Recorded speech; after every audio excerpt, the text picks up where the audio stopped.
नमस्कार दोस्तों, स्वागत है आपका यूनिक स्टडी सेंटर के ऑनलाइन क्लासेस में। नमस्कार दोस्तों, मैं हूं विकास और आप देख रहे हैं यूनिक स्टडी सेंटर। तो दोस्तों, ये आपकी हिंदी की क्लास का जो है अगला टॉपिक है क्या, वाक्य एवं उसके भेद। तो जो भी इस चैनल पर नए हैं वो हमारा पिछला वीडियो जरूर देखें, जिससे उन्हें अगले वीडियो में सहायता मिल सके। जैसे पिछला हमने वर्णमाला, संज्ञा, सर्वनाम, विशेषण, क्रिया और जो आपका उपसर्ग, प्रत्यय, तत्सम, तद्भव ये सब हमने पढ़ा दिया है, वहां से आप पढ़ें। क्योंकि वर्णों से शब्द बनता है, फिर शब्दों से ही वाक्य बनता है। तो पहले आप वर्णमाला पढ़ें, उनके बाद शब्दों या और उनका वर्गीकरण, जो शब्द बने हैं कैसे बने हैं उनको पढ़िए। उसके बाद आप वाक्य पे आएंगे तो आपको बहुत अच्छे से समझ में आएगा कि कैसे यहाँ पे कर्ता प्रधान है, कर्म प्रधान है, भाव प्रधान है, संज्ञा कहाँ पे कैसे होगा, सर्वनाम कैसे होगा, विशेषण। तो आप पिछला वीडियो जरूर देख लेंगे तो आपका एकदम क्लियर हो जाएगा कि कैसे क्या वाक्य बनता है। ठीक दोस्तों, तो हम बात करने वाले हैं आज क्या, वाक्य और उसके प्रकार के बारे में। अगर आप चैनल पर नए हैं तो वीडियो को शेयर कीजिए, सब्सक्राइब कीजिए और लाइक कीजिए। बने रहिए वीडियो में अंत तक पूरी जानकारी के लिए। तो आइए बढ़ते हैं वीडियो की तरफ। तो आज हम क्या पढ़ने वाले हैं, वाक्य एवं उसके भेद। तो सबसे पहले बात कर लेते हैं कि वाक्य होता क्या है। ठीक, वाक्य क्या होता है पहले पढ़ना, तब उसके भेद के बारे में। वाक्य देखिए, जैसे वर्णों से, ये देखिए क्या, वर्णों से मिलकर क्या बनता है, वर्णों से मिलकर शब्द बनता है और शब्दों से मिलकर क्या बनता है, वाक्य बनता है। तो यहाँ पे क्या हुआ आपका, वर्णों से मिलकर शब्द बना, शब्दों से मिलकर वाक्य बना। तो हम वाक्य क्या कह सकते हैं कि शब्दों के मेल से, शब्दों के सार्थक समूह से जो बनता है हम उसे वाक्य कहते हैं। एक सार्थक समूह होना चाहिए, एक क्रम में होना चाहिए जो एक भाव प्रदान करे हमको। ठीक, ऐसा नहीं कि शब्द कैसे भी लिखे हो, कोई भाव नहीं निकला। शब्दों का ऐसा समूह जो एक हमें अर्थ प्रदान करता हो, एक भाव प्रदान करता हो, उसे हम वाक्य कहेंगे। ठीक, अब जैसे किताबी परिभाषा बताते हैं, शब्दों का वैसा समूह या फिर पदों का वैसा समूह जो भावपूर्ण और सार्थक हो। ठीक, शब्द को हम क्या कहते हैं, पद भी कहते हैं।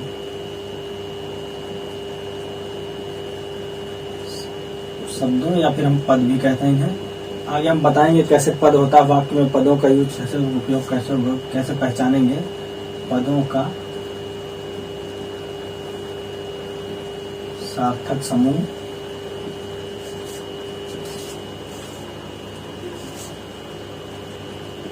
जो एक उचित अर्थ या भाव प्रदान करते हैं या फिर देते हैं। ठीक, मतलब शब्दों या पदों का ऐसा सार्थक समूह जो एक उचित अर्थ या फिर भाव प्रदान करते हैं, उन्हें हम क्या कहते हैं, वाक्य कहते हैं। ठीक, और वाक्य में जो है सब वाक्य जैसे कोई लिखा है, चलो इसमें जैसे देखिए एक ये पद, एक ये हुआ, इन सबको हम क्या कहेंगे, पद कहेंगे। ठीक, आगे हम पढ़ेंगे पदों के बारे में। वाक्य के बाद हम जो वाक्यों का शुद्धिकरण और पद क्रम के बारे में पढ़ेंगे, कैसे कौन सा पद पहले आता है, कर्म कब आता है, कर्ता कब आता है, उनके बारे में हम पढ़ेंगे। वहाँ पे डिटेल में जानकारी लेंगे।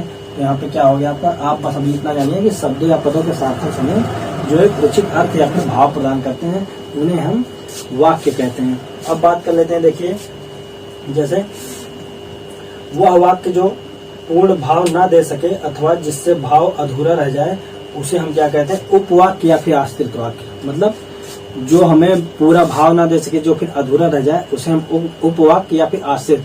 आश्रित का मतलब किसी दूसरे वाक्य पे, जैसे कोई आधा वाक्य लिखा है, उसमें वो भाव नहीं मिला है, तो फिर उसमें कोई ना कोई वाक्य आगे जरूर जुड़ा होगा जो उस वाक्य पे आश्रित होगा। ठीक, मतलब कोई किसी पे आश्रित कब होता है, जब वो खुद नहीं कमा पाता है या खुद कुछ नहीं कर रहा होता है, तभी तो दूसरे पे आश्रित होता है। तो वैसे ही यहाँ पे जब इस वाक्य का अर्थ नहीं निकलेगा तो वह दूसरे वाक्य पे, इसका मतलब है आश्रित जरूर होगा, कुछ ना कुछ लिखा होगा आगे जरूर। तो यहाँ पे क्या हो गया आपका, उपवाक्य और आश्रित वाक्य पता चल गया आपको कि जो हमें पूरा अर्थ नहीं देते हैं उन्हें हम उपवाक्य या फिर आश्रित वाक्य कहते हैं। अब देखिए हम बात करेंगे वाक्य के भेद के बारे में। वाक्य कितने प्रकार के होते हैं, और वाक्य देखिए यहाँ पे 3 प्रकार के हैं, प्रधानता के आधार पर, रचना के आधार पर और अर्थ के आधार पर। अब देखिए प्रधान, इसमें भी कई सारे जो है प्रकार हैं, उनके बारे में हम एक एक करके डिटेल में पढ़ेंगे।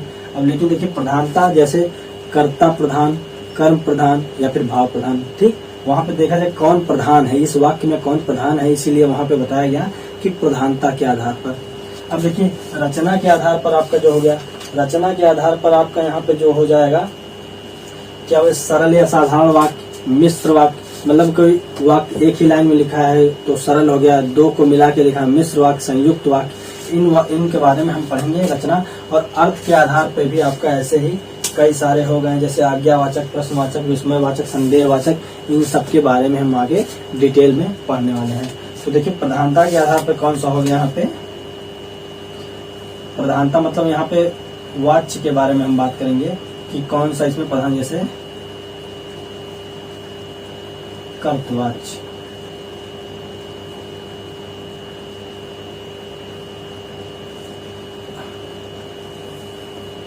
कर्तवाच्य हो गया, कर्मवाच्य हो गया, और फिर आपका यहाँ पे भाववाच्य। मतलब कर्तवाच्य में क्या होगा आपके इसी समय में, कर्तवाच्य मतलब कर्ता प्रधान होगा, कर्मवाच्य मतलब कर्म प्रधान होगा, भाववाच्य मतलब भाव प्रधान होगा। अब देखिए इसमें कौन सा हो गया आपका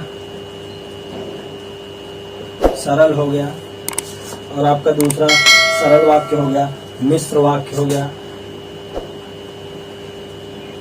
और तीसरा आपका यहाँ पे संयुक्त वाक्य हो गया। और इसमें आपका अर्थ के आधार पर जैसे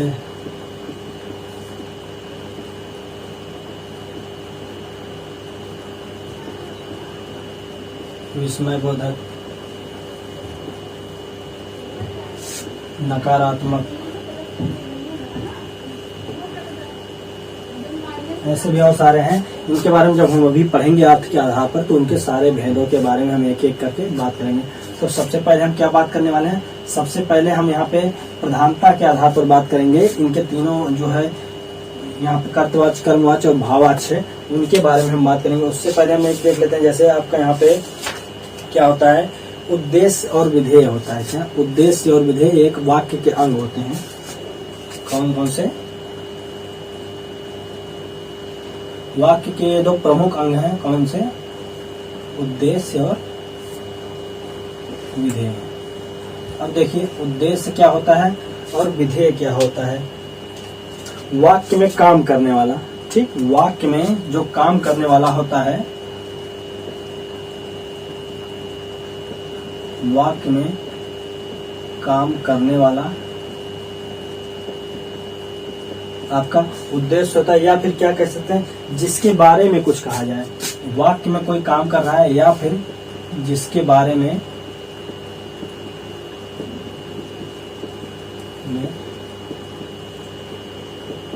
कहा जाए वो क्या हो जाएगा, वो आपका उद्देश्य हो जाएगा। अब विधेय देखिए, विधेय क्या होता है, वाक्य में जो काम हुआ हो, वाक्य में जो काम हुआ हो,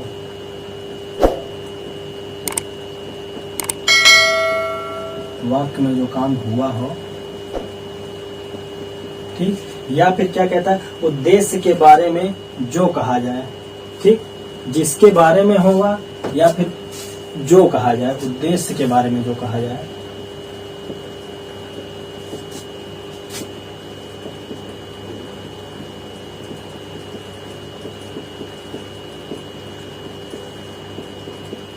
ठीक, क्या हुआ उद्देश्य, क्या हुआ वाक्य में काम करने वाला या फिर जिसके बारे में कहा जाए उसे उद्देश्य कहते हैं। और फिर वाक्य में जो काम हुआ है या फिर उद्देश्य के बारे में जो कहा गया है उसको हम क्या कहेंगे, विधेय। तो ये हमारे दो क्या हो गए, ये हमारे दो हो गए वाक्य के प्रमुख अंग हो गए, ठीक, वाक्य के प्रमुख अंग हो गए कौन से, उद्देश्य और विधेय। अब देखिए इसमें क्या होता है कि हिंदी भाषा में वाक्यों में पदों का एक निश्चित क्रम होता है, जैसे पहले कर्ता आएगा, फिर कर्म आएगा, फिर क्रिया आएगा, ठीक है। अब इसके बारे में थोड़ा सा बात कर लेते हैं कि प्रमुख क्रम कौन से होते हैं। अभी इनको हम उसके बाद पढ़ने वाले हैं।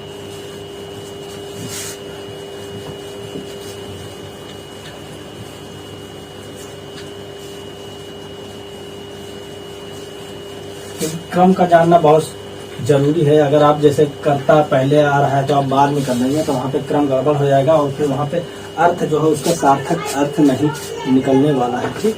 अब देखिए, अब जैसे पहला देख लेते हैं कर्ता, कर्म और क्रिया। यदि वाक्य में कर्ता, कर्म और क्रिया दिया है तो फिर आपका कैसे होगा, तो पहले आपका क्या आएगा, पहले कर्म आएगा कि पहले क्रिया आएगा, आपका क्या होगा, देखिए पहले कर्ता आएगा, फिर कर्म आएगा, फिर क्रिया आएगा, ठीक। क्या आएगा, पहले कर्ता आएगा, फिर जो है आपका कर्म। अब कर्म में भी जो है एक मुख्य कर्म होते हैं, एक गौण कर्म होते हैं। मुख्य मतलब जिनको प्रधानता दी जाती, गौण मतलब जो इतने क्या बोलते हैं प्रधान नहीं होते हैं। तो पहले क्या आएगा, पहले आपका गौण कर्म आएगा प्लस मुख्य कर्म प्लस जो है आपका क्रिया आएगा। ठीक, क्या हुआ आपका, पहले कर्ता आया, फिर एक कर्म में आपका गौण कर्म आया, फिर मुख्य कर्म आया, उसके बाद आपका क्रिया आया। अब जैसे अगर कर्ता और क्रिया केवल कर्ता आया और क्रिया आया तो आपको तो पता ही है, पहले कर्ता आएगा फिर क्रिया आएगा। ठीक, इतने की बात होगी। और हम बात कर लेते हैं अगर जैसे आपका वहां पे क्या कर्ता क्रिया कर्म, कर्ता क्रिया कर्म, फिर आपका जो है अधिकरण अपादान संप्रदान या फिर कारक हो गए, अधिकरण संप्रदान अपादान और फिर करण। इतने सारे आए हैं तो आपका क्या होगा, जैसे जरूरी नहीं है कि वाक्य छोटा वाक्य बड़ा होता है तो इसमें कई सारे कारक चिन्ह भी आते हैं, कारक चिन्हों से जोड़ के बड़े वाक्य होते हैं तो उनमें क्या है ये आपके इतने कारक भी आते हैं। अब देखिए लेकिन इसका क्रम कैसे होगा, इसका क्रम कैसे होगा आप यहाँ देख लीजिए। सबसे पहले तो कर्ता आएगा। ठीक, सबसे पहले आपका कर्ता आ गया, प्लस इसके साथ जो है अधिकरण लग जाएगा आपका। ठीक, फिर उसके बाद क्या आएगा, कर्ता आया, फिर अधिकरण आया, फिर अपादान, फिर संप्रदान, अपादान फिर संप्रदान, फिर करण आ गया। ठीक, कौन कौन सा हो गया आपका, देखिए कर्ता आ गया, ठीक, आपका अधिकरण आ गया, संप्रदान आ गया, यहाँ पे अपादान आ गया, करण आ गया। अब आपका बचा क्या है, क्रिया और कर्म में आप तो जानते हैं पहले कर्म आता है फिर क्रिया आता है। ठीक, तो यहाँ पे क्या आ जाएगा, पहले कर्म आ जाएगा फिर जो है आपका क्रिया आ जाएगा। तो ये आपका क्रम होता है। ठीक, अब देखिए इसमें क्या हुआ, कर्ता कर्म क्रिया में पहले कर्ता आया, फिर गौण कर्म आया, फिर मुख्य कर्म आया, फिर क्रिया आया। लेकिन जब बड़ा वाक्य होगा तो उसमें क्या होगा, पहले कर्ता आया, फिर अधिकरण कारक अगर दिया है तो पहले उसको प्रधानता दी जाएगी। अगर अपादान दिया है तो अधिकरण के बाद अपादान, अगर अधिकरण नहीं दिया है तो इसको हटा के कर्ता के बाद सीधा अपादान आ जाएगा। फिर संप्रदान, फिर करण और कर्म, उसके सबसे लास्ट में क्या होता है आपका क्रिया होता है। ठीक, तो इतना बात हमने कर लिया कि कौन कौन से आते हैं तो क्या होता है। ठीक, अब जैसे उदाहरण की बात कर लेते हैं हम, जैसे इसकी बात कर लेते हैं, क्या है, अध्यापक ने पाठ पढ़ाया, अध्यापक ने पाठ पढ़ाया। ठीक, अब देखिए अध्यापक जो आपका अध्यापक क्या हो गया, अध्यापक यहाँ पे आपका क्या हो गया, ये हो गया कर्ता। ठीक, पढ़ाना आपका जो है क्रिया हो गया और पाठ जो है आपका कर्म हो गया। ठीक, अब देखिए इसमें ये आपका इसका है। ठीक, तो इसमें क्या था, देखिए कर्ता प्लस कर्म, इन दोनों को मिला के ही कर्म कहेंगे। अगर एक ही कर्म दिया है, मुख्य गौण नहीं दिया है तो सीधा इसको कर्म बोल देंगे और यहाँ पे प्लस आपका क्रिया आ जाए, कर्ता प्लस कर्म प्लस क्रिया हो गया। अब देखिए यहाँ इसकी बात कर लेते हैं। इसमें जो उदाहरण है, राम ने लंका में पंचवटी से, राम ने लंका में पंचवटी से अपहृत सीता के लिए, अपहृत मतलब अपहरण जिनका हुआ है, अपहृत सीता के लिए अपने बाण से रावण को मारा।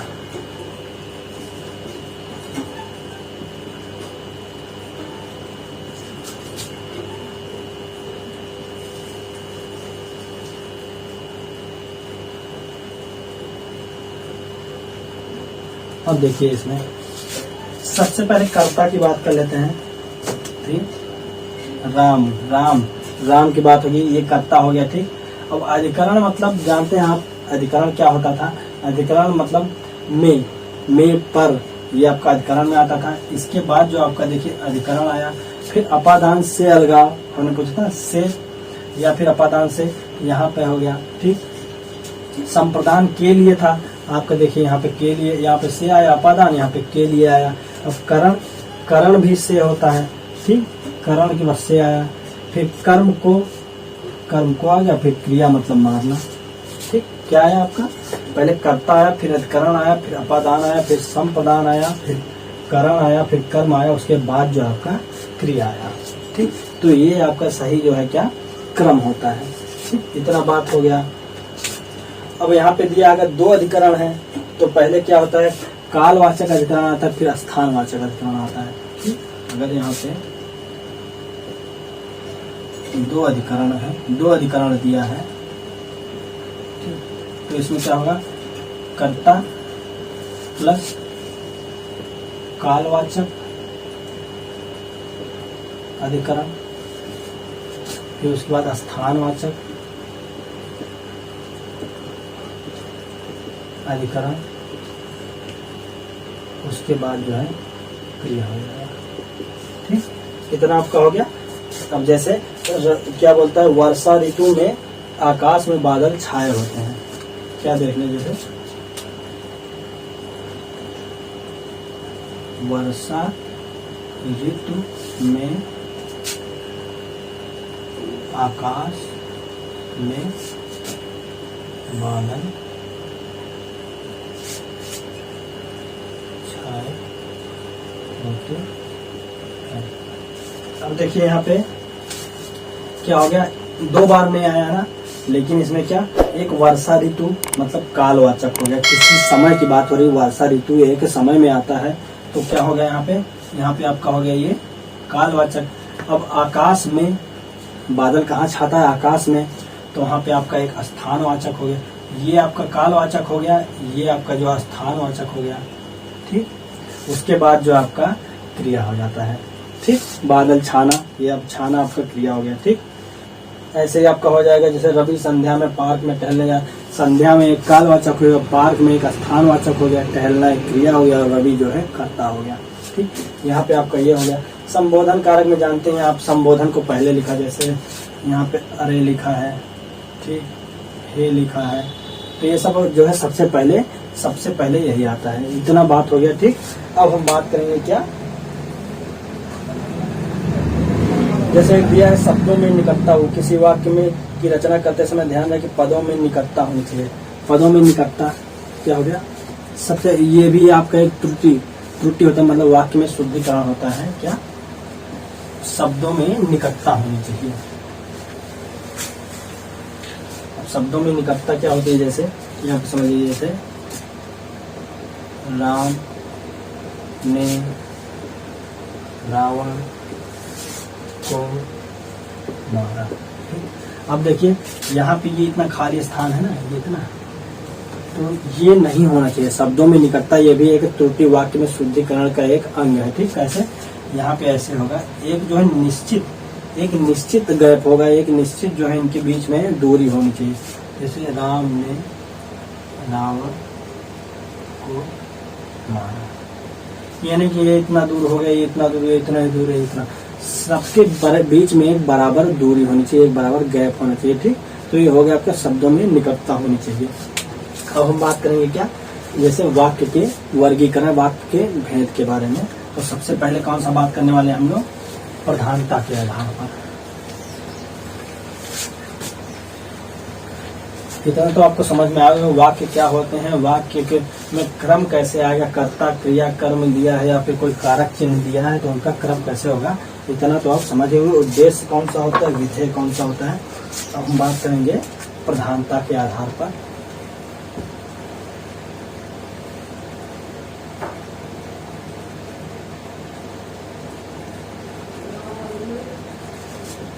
वाक्य के भेद, अब इसमें समझ लीजिए वाच्य क्या होता है, ये आप समझ लेंगे तभी इनके प्रकार के बारे में आप जान पाएंगे। तो अब हम क्या बात करेंगे, वाक्य के भेदों के बारे में। सबसे पहले उसमें प्रधानता के आधार पर वाक्य के कौन से भेद हैं उनके बारे में बात करेंगे। उससे पहले हम जान लेते हैं वाच्य क्या, क्योंकि इसमें जो है वाच्य का उपयोग है ना, क्योंकि कर्तवाच्य, कर्मवाच्य और भाववाच्य आएगा। तो इससे पहले जान लेते हैं हम वाच्य होता क्या है। देखिए तो वाच्य क्या होता है? वाच्य वाक्य का वह रूप होता है जिससे यह ज्ञात होता है कि वाक्य में कर्ता प्रधान है या कर्म प्रधान है या फिर भाव प्रधान है। ठीक, वाच्य मतलब ये होगा ना, मतलब वाक्य के जिस रूप से यह ज्ञात हो कि वाक्य में क्रिया द्वारा बताए गए विषय में कर्ता कर्म अथवा भाव में से कौन सा प्रमुख है। ठीक, तो उसे हम वाच्य बोलेंगे। मतलब जिससे पता चले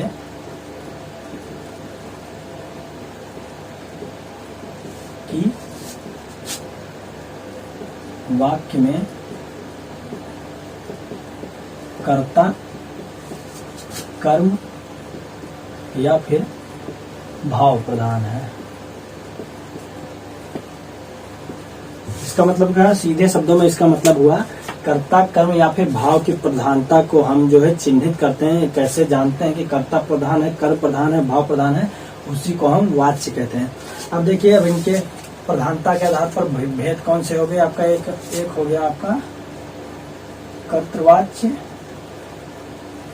और दूसरा आपका हो गया कर्मवाच्य और तीसरा आपका हो गया भाववाच्य। ठीक, अब हम एक एक करके इनके बारे में जानकारी लेंगे कि कर्तवाच्य क्या होता है, कर्मवाच्य क्या होता है और भाववाच्य क्या होता है। तो सबसे पहले हम बात करेंगे कर्तवाच्य के बारे में। अब देखिए, कर्तवाच्य आपका होता क्या है? कर्तवाच्य देखिए क्या होता है, वाक्य में जो है कर्तवाच्य में कर्ता की प्रधानता होती है। तो बता चुके कर्ता प्रधान होगा तो कर्तवाच्य होगा कर्ता प्रधान, कर्मवाच्य होगा कर्म प्रधान होगा, भाववाच्य होगा भाव प्रधान होगा। तो ठीक है, वही हो गया क्या? कर्तवाच्य में कर्ता की प्रधान होती है तथा इस तरह के वाक्यों में कर्म जो है गौण। गौण मतलब क्या होता है? अभी मैंने बताया कम महत्वपूर्ण, जिसको बहुत महत्व इंपॉर्टेंस या फिर महत्वपूर्ण नहीं बोल सकते हैं, उन्हें हम गौण कहते हैं। ठीक, और जो आपका कर्तवाच्य में क्रिया सकर्मक भी हो सकती है और अकर्मक। देखिए, हमने क्रिया भी पढ़ा चुके हैं, सकर्मक अकर्मक। मतलब कर्तवाच्य में क्रिया जो है सकर्मक मतलब कर्म के साथ भी हो सकता है और कर्म के बिना भी हो सकता है। ठीक, और इसकी बात कर लेते हैं कर्तवाच्य में कर्ता के साथ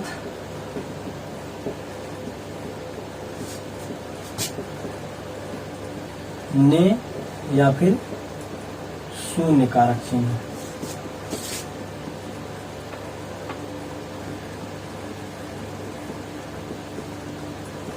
ठीक, कर्ता के साथ कर्तवाच्य में क्या कर्ता के साथ आपका ने कारक चिन्ह है या फिर शून्य मतलब कोई नहीं। ठीक, शून्य कारक चिन्ह। अब देखिए यहाँ पे और हमने बता दिया क्रिया, और इसमें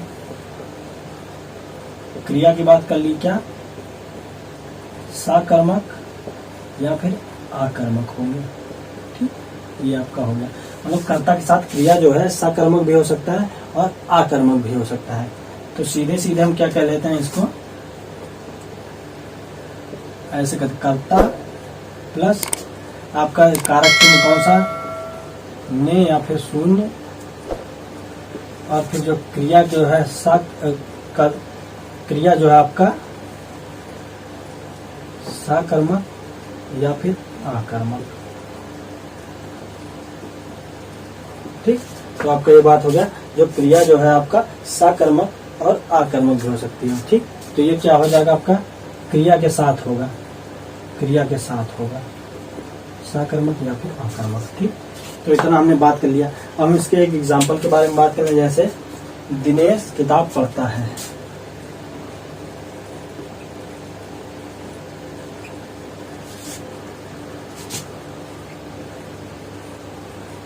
अभी देखिए इसमें क्या हो गया? किताब पढ़ता है। कौन पढ़ता है भाई? कैसे पता चलेगा? दिनेश पढ़ता है, मतलब किताब पढ़ने का काम कौन कर रहा है? दिनेश कर रहा है। मतलब क्रिया जो कर रहा है वो कौन कर रहा है? दिनेश कर रहा है। तो यहाँ पे मतलब दिनेश को जो है प्रधानता दी जा रही है। ठीक, और किताब जो आपका यहाँ पे पढ़ना है जो क्रिया हो गया। ठीक, तो यहाँ पे आपका यह हो गया कि दिनेश किताब पढ़ता है। और देखिए जैसे वह अगले साल आएगा। ठीक, वह अगले साल आएगा। कौन आएगा?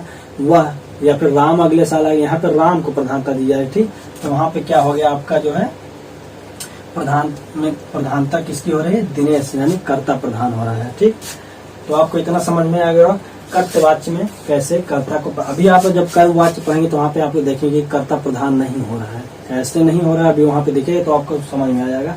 अभी आप इतना देखिए कि दिनेश को प्रधानता दी रहा है। किताब पढ़ता है, कौन पढ़ता है? दिनेश पढ़ता है। ठीक, तो यहाँ पे आपका हो गया कर्तवाच्य। अब हम बात करेंगे कर्मवाच्य की।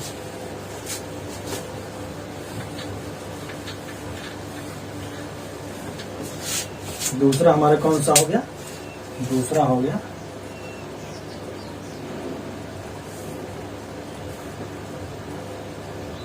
ठीक। अब देखिए जैसे कर्तवाच्य में कर्ता प्रधान होता है, कर्मवाच्य में कर्म प्रधान होगा। और इसमें देखिए क्या होता है, वाक्य में कर्ता के साथ के द्वारा, कर्ता के साथ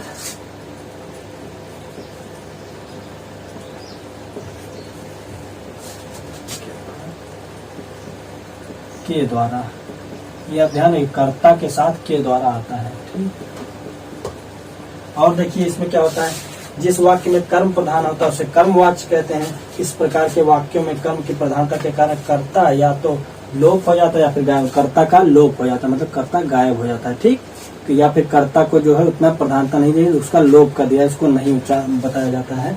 और फिर या फिर गौण कह देते हैं, जिससे हमने बताया था कि कम प्रधान होता है या फिर कम महत्वपूर्ण होता है, उसे हम गौण बोल देते हैं। ठीक है, और क्या है इसमें देखिए, इस वाक्य में क्रिया हमेशा सकर्मक होती है। देखिए एक पॉइंट आपका ये हो गया कि कर्ता के साथ के द्वारा आता है, और दूसरा जो क्रिया हमेशा सकर्मक होगी।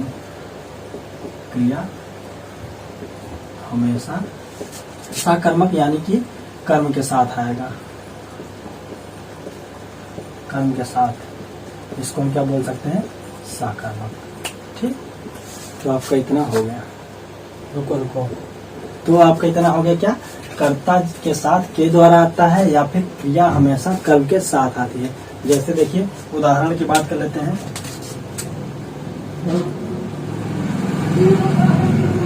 किसान के द्वारा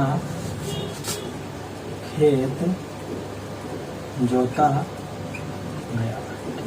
किसान के द्वारा खेत जोता गया। अब देखिए इसमें क्या हो गया, आपका यहाँ पे क्या आया था? कर्ता किसान हो गया।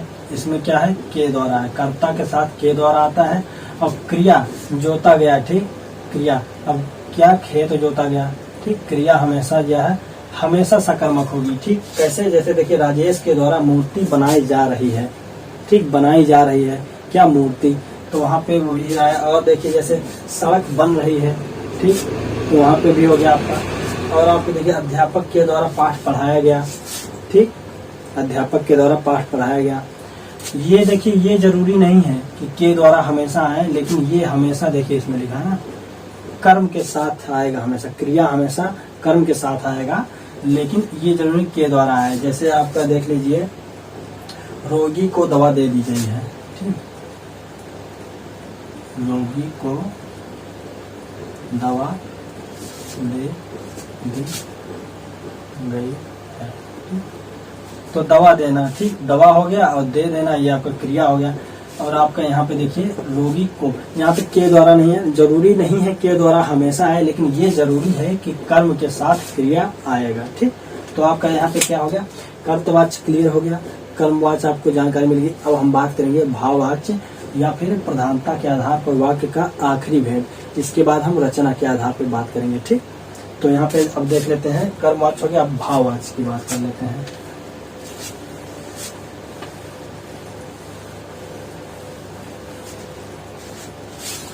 अब तीसरा देख लेते हैं क्या है? भाववाच्य।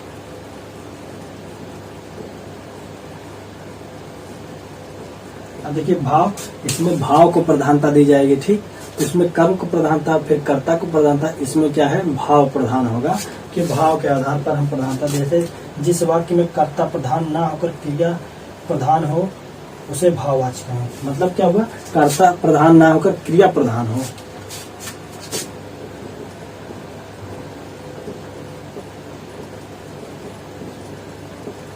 ठीक, क्रिया प्रधान हो। ठीक, और वाक्य में कर्ता के साथ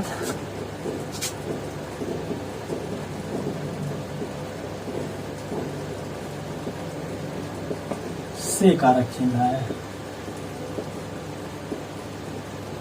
ठीक, और क्या दिया है इसमें देखिए, भाववाच्य में है हमेशा अकर्मक क्रिया का ही प्रयोग होता है, और ये वाच्य प्रायः नकारात्मक होता है। और देखिए तीसरा पॉइंट क्या हुआ, हमेशा आकर्मक, मतलब क्रिया कर्म के साथ नहीं आएगा। हमेशा आकर्मक। और क्या बोला, ये वाक्य प्रायः नकारात्मक होते हैं।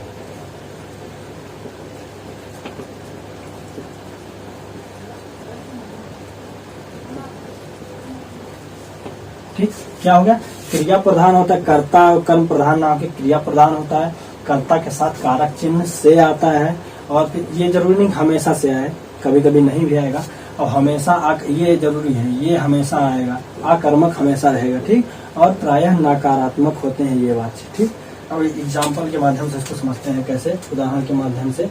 जैसे रोगी से चला नहीं जाता।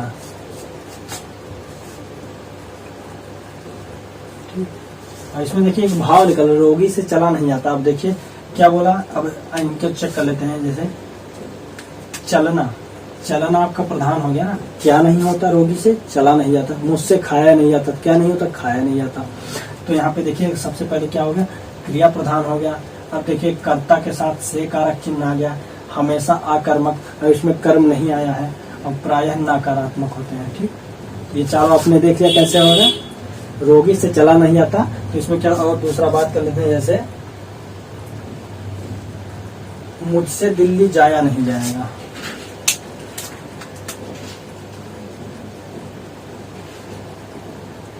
मुझसे दिल्ली जाया नहीं जाएगा। ठीक, अब देखिए मुझसे दिल्ली जाया नहीं जाएगा। अब मुझसे में यहाँ से मुझसे जो है इसका एक मैं का रूप हो गया। ठीक, इसका एक, लेकिन यहाँ पे क्या हुआ आपका, एक देखिए ये हो गया आपका। ठीक, और आकर्मक है, और फिर कर्ता के साथ से मैंने बोला था जरूरी नहीं हमेशा है। ठीक, और जो है यहाँ पे कृषि क्या हो गया आपका, क्रिया प्रधान हो गया, जाया नहीं जाएगा। ठीक, नहीं जाया जाएगा।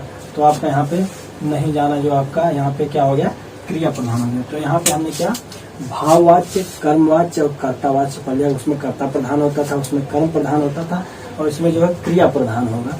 तो ये आपका हो गया क्या, प्रधानता के आधार पर वाक्य के भेद आपके हो गए हैं। तो उम्मीद करते हैं आपको इतना समझ में आएगा। अगर नहीं समझे, वीडियो को आप एक और बार रिवाइंड करके आप स्पीड बढ़ा के भी देख सकते हैं, जिससे आपको तुरंत समझ में आ जाएगा। और बाकी अगर नहीं समझ में आता है तो आप कमेंट सेक्शन में हमें कमेंट कर सकते हैं। और पिछला वीडियो जरूर देखें अगर आप इस चैनल पर नए हैं, ताकि आपको जो है वर्ण से लेकर शब्द फिर वाक्य पे आने में कोई दिक्कत ना हो, आसानी से समझ में आ जाए। तो मिलते हैं अगली वीडियो में एक नए टॉपिक, एक नए जोश के साथ। तो वंदे मातरम, जय हिंद।